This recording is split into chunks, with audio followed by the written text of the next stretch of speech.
Good morning, everyone. It's Lee Henson, president and founder of Agiledad, and it's time for today's episode of the Daily Stand-Up. So without any further ado, let's get started.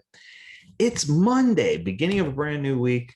I hope that you all had an amazing weekend. I'm sure you did, and I know I did. It has been just so much fun.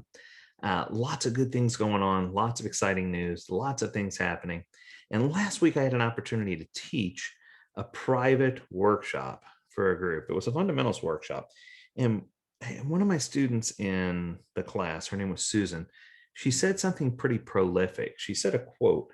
And I said, this quote sounds like a topic of something that I wanted to talk about on the Daily Stand Up podcast. Her quote was, so I asked her, I said, what were some of the key takeaways? So I asked the class, what were some of the key takeaways that you got from her training? What were some of the key takeaways you got from class? And her key takeaway that she got from class is that time-based estimation is a waste of time. And I sat and thought about that. And it was almost like Inception, I'm like, time-based estimation is a waste. I'm like, yeah, it is actually, because anytime you're estimating something using time, you're setting yourself up for failure. And it was very astute. I was impressed that a student in the fundamentals class said something that was so deep and so enveloping, right? It was just a really good thought. It was something that made me think. So I wanted to talk to you for a few minutes just about time-based estimation and what my big fuss with it is, what my big issue is. And oftentimes when I talk about this, I talk about a story of painters. And we have a wall that we need painted hypothetically. And let's just say it's a wall in front of me. The wall's like 11 and a half feet tall. It's a beautiful high wall, high ceilings in this house. And it's about 19 feet across, but there's nothing special about the wall. It's rectangular. It doesn't have any kind of vaults or anything. It's got one panel of light switches, a couple of electric outlets. It's a standard wall, right? And I say I need this wall painted. Well, if I talk to 4 different people who are on a painting team and ask them, hey, I'm curious, how long do you think it'll take you to paint this wall? Painter number 1 says, well, it's funny you should ask. My father owned a professional painting company for years. And I'm like, really? And she says, yeah. She says, I've got all the kits, I've got the sprayers, I've got the stuff to put down, the tarps.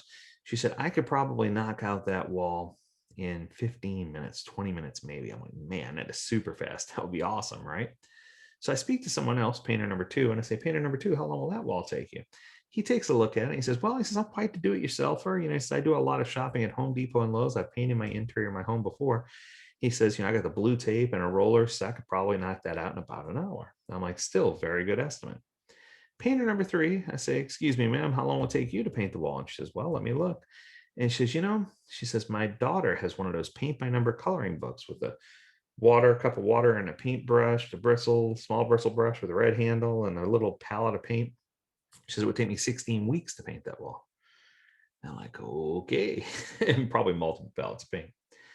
Then finally, I get to the 4th artist and I ask him, I say, man, how long is it going to take you to paint that wall? He looks at me with a smile. He says, 30 seconds. I'm like, 30 seconds?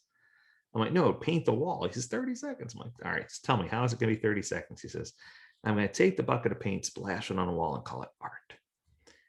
Now, I don't know about you, but I've worked with teams who are just like this. And when you ask them how long it's going to take to do something, their estimates are all over the place. And the truth is, it doesn't matter whether you're building something highly technical or whether you're painting a wall.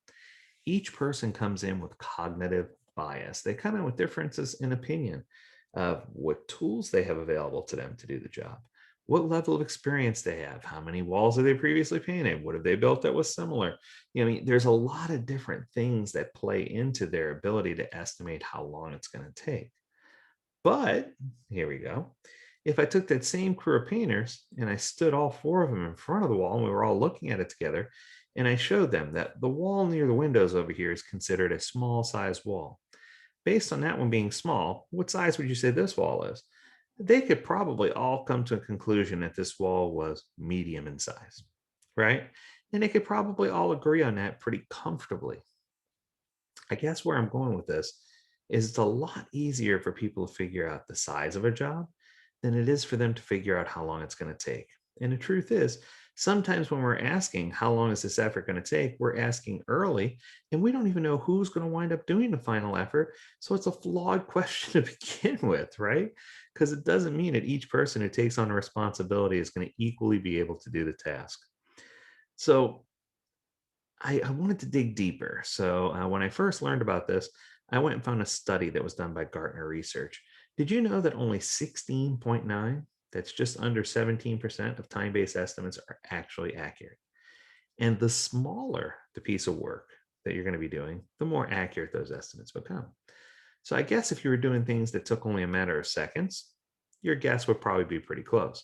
But the second you exceed a few hours, the second you exceed maybe a day, now your estimates are getting further and further off because there's too much wiggle room. There's too much room for bias, prejudice, for lack of experience or ultra experience to play into those estimates. So I guess what I'm trying to say here is it's critical for us to consider that instead of asking people how long something's going to take, I think the real question we're trying to ask is when is it going to be done? And I think that if we ask when it's going to be done, it's fair for us to be able to say, based on the size of this object, it will be placed in this sprint. And based on that information, it'll be done by this date. And if we can start looking at work and considering work that way, it's going to make it a lot easier for us to forecast. So instead of us constantly badgering people with how long is it going to take, and knowing that the answer that we're going to get is fundamentally flawed, I challenge each of you to start asking the right question. And that would be, how big is the object? And once we figure out how big or small something is, then we know collectively as a team that the team can finish so many units of work in a 2-week period. And we can use that velocity to forecast out and figure out with much greater accuracy how much work can actually be completed. And that's going to give us the leverage that we need to help executive leadership and others understand exactly how to forecast and how to get the numbers that we're looking for. So I hope this episode was helpful for you. It was great. And thanks again, Susan, for warming my heart. I'm going to say that quote one more time. She said, time-based estimation feels like a waste of time. And I'll tell you what, Susan, you are absolutely right. If you're doing time-based estimates, all you're doing is setting yourself up for disappointment. So I hope this was useful to you. If you have an episode or something you'd like to talk about, don't hesitate to reach out to us at learnmore@agiledad.com, where we'd love to hear about your topics. As always, we encourage you to stay healthy, stay well, and stay agile, my friends. Until next time, do take care.